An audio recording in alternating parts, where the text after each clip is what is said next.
Bismillahirrahmanirrahim. Assalamualaikum warahmatullahi wabarakatuh. Salam sejahtera bagi kita semua, selamat pagi.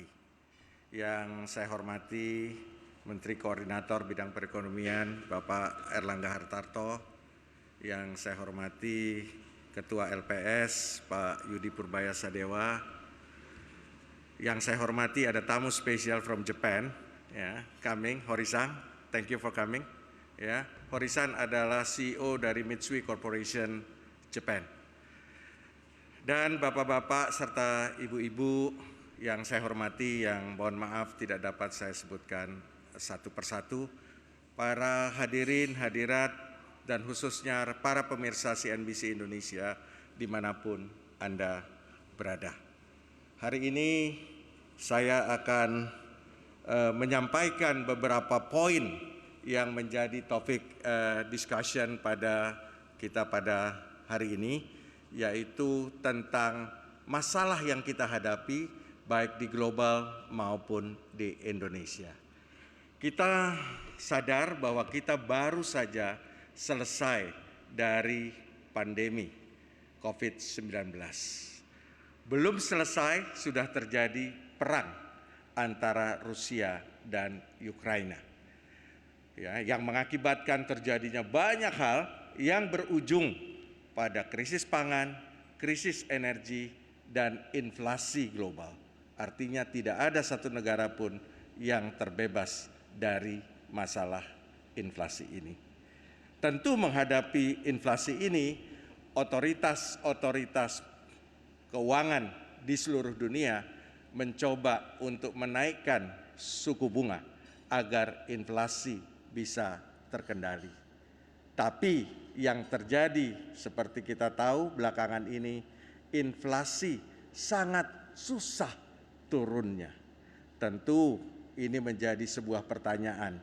Why inflation will be hard to bring down? Kenapa inflasi itu susah untuk diturunkan?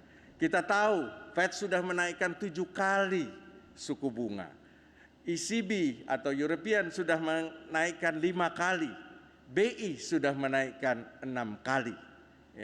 Tetapi kenaikan suku bunga ini belum mampu untuk mengendalikan inflasi. Bahkan kita baru saja mendengar di bulan Februari ini, yang tadinya bullish ekonomi dunia, diharapkan itu sudah bisa terkontrol inflasi yang ada. Yang terjadi itu bahkan kenaikan suku bunga yang ada di Amerika belum mampu mengendalikan inflasi, bahkan terjadi anomali ekonomi, terjadi penyerapan tenaga kerja yang melebihi dari apa yang diprediksi. Pertanyaannya adalah, apakah dunia akan jatuh ke lubang resesi? Tentu kalau melihat kenyataan sekarang, ini mungkin resesi tidak akan terjadi. Nah, Bapak Ibu sekalian, kita juga tahu Tiongkok baru saja membuka dirinya. Tentu akan berpengaruh terhadap harga komoditas, akan terpengaruh juga terkait tekanan inflasi, juga terhadap global trade, juga terhadap global supply chains. Semua menjadi pertanyaan pada kita. Lalu apakah harga komoditas akan turun pada tahun ini begitu dahsyatnya, atau harga komoditas turun tetapi masih akan tetap tinggi?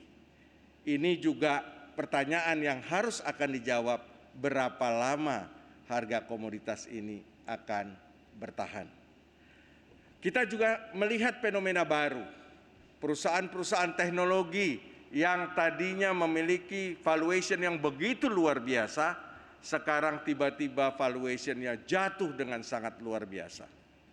Kita juga memahami banyak PHK dilakukan pada perusahaan-perusahaan teknologi. Bahkan ada banyak yang bangkrut. Nah, pertanyaannya adalah, apakah bisnis digital ini masih akan menjadi bisnis yang dipercaya untuk masa depan? Tensi geopolitik di Eropa khususnya terkait dengan perang Rusia-Ukraina itu menjadi, tadi kami bicara dengan Pak Erlangga tentang green economy.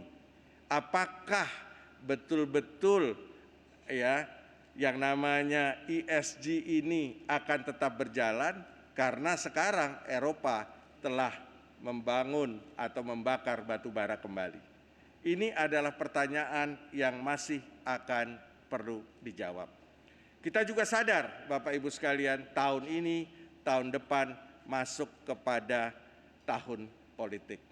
Pertanyaannya, apakah tahun politik akan memberikan dampak positif terhadap ekonomi Indonesia atau memberikan dampak negatif untuk ekonomi Indonesia? Nah, apakah tahun 2023 ini ekonomi Indonesia akan bullish, growth dengan sangat luar biasa, ataukah akan terjadi gloomy ekonomi 2023?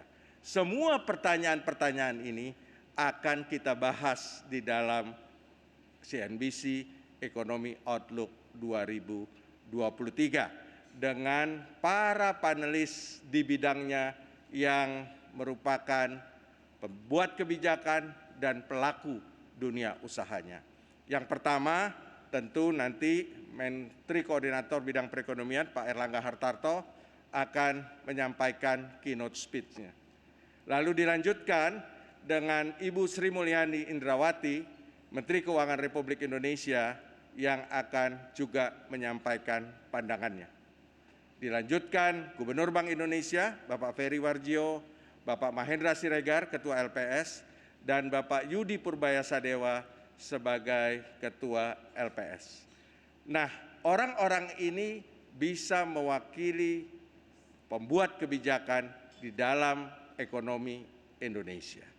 Lalu dilanjutkan nanti pada saat makan siang akan ada juga penyampaian dari Menteri BUMN, Bapak Erick Thohir. Dan dilanjutkan dengan pelaku industri di bidang keuangan, dan dilanjutkan kembali dengan pelaku industri di bidang energi dan komoditas. Tentu kita berharap dengan komplitnya narasumber dari apa yang akan menyampaikan pandangan-pandangannya dalam diskusi kita pada hari ini akan membuat pemahaman kita yang jauh lebih baik tentang ekonomi Indonesia di tahun 2023 ini.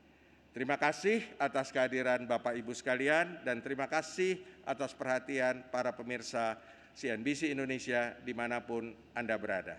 Wabillahi taufiq wal hidayah. Wassalamualaikum warahmatullahi wabarakatuh. Baik, terima